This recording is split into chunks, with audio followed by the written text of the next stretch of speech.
you can see that there's kind of a folding away of the water. It's moving out and around and folding away. Ladies and gentlemen, hello and a very warm welcome to the Aram Training Channel, the podcast about competitive rowing. Today's video is actually a video by Ian Randall, a good friend of mine, a dear friend of mine, a very smart brain. He's the guy who came up with the Randall foil, named after him, which increases the boat speed more than a new single scull. And it's dirt cheap compared to what a new single costs.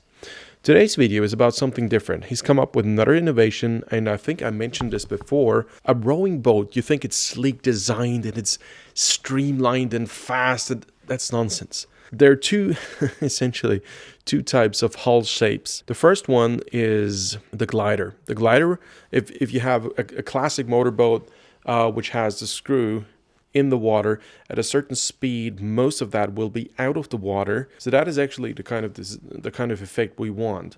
Now, unfortunately, a rowing boat is not built like this. It's built like a displacer. And a displacer is the same concept as a ferry, as a container ship, as an oil tanker. We think it's all elaborate and cool. It's not. So there's one thing that actually makes container ships pretty fast. Actually, very fast. You will think a big ship is slower than a small ship. That's not true. So what is it that they're using?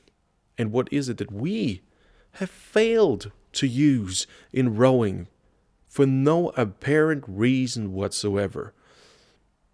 Here's Ian Randall with his solution. Hello, Aram. I hope you're well, and greetings, everyone. I thought I'd share with you this morning um, some work that I've been doing since lockdown, and it's a little project that has interested me, and it has had my mind thinking about the nature of our hulls and the shapes of our hulls.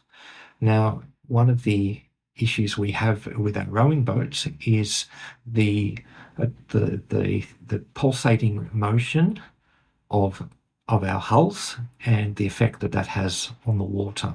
Now, one of the things that the pulsating movement has is that we have a bow wave, and that wave comes up onto the surface of the hull, creating a very large wetted area.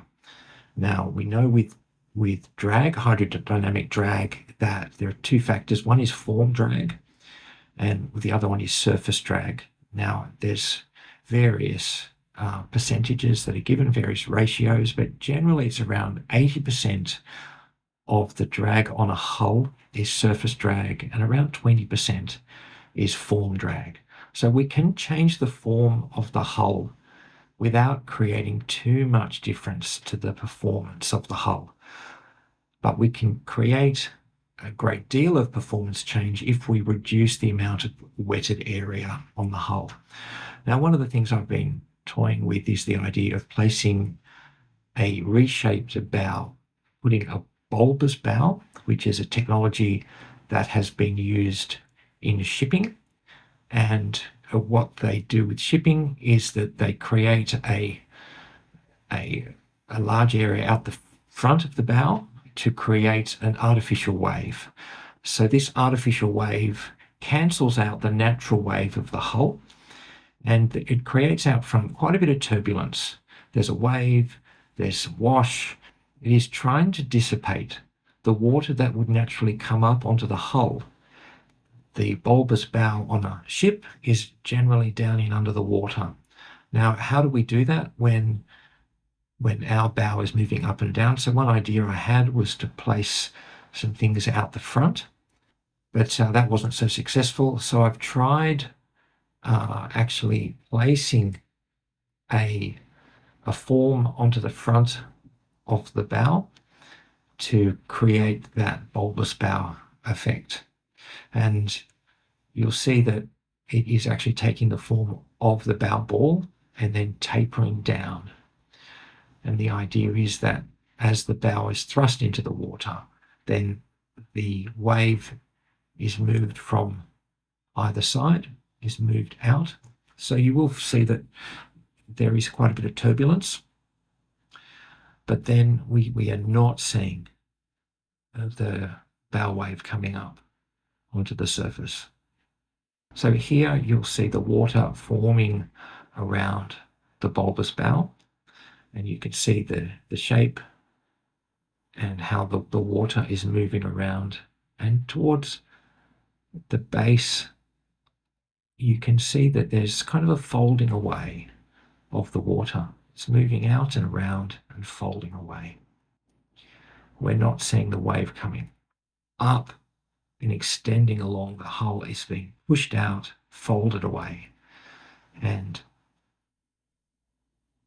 as the speed increases, you'll see the turbulence increases, and it's pushing that bow wave out sideways, folding it away and moving it off the hull.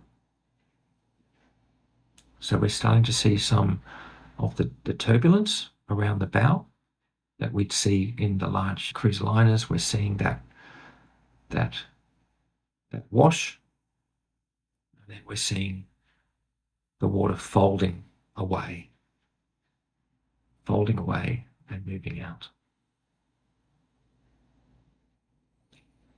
And here we see I'm doing 10 strokes of a moderate speed, and we're seeing the splashing at the front as the water's being folded away, and that bow event is being dissipated, and we're not seeing that one large bow wave coming up onto the hull.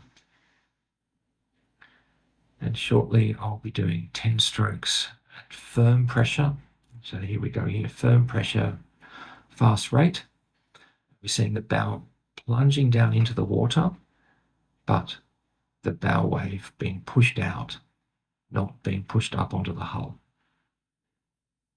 And shortly we'll see a slow motion of it.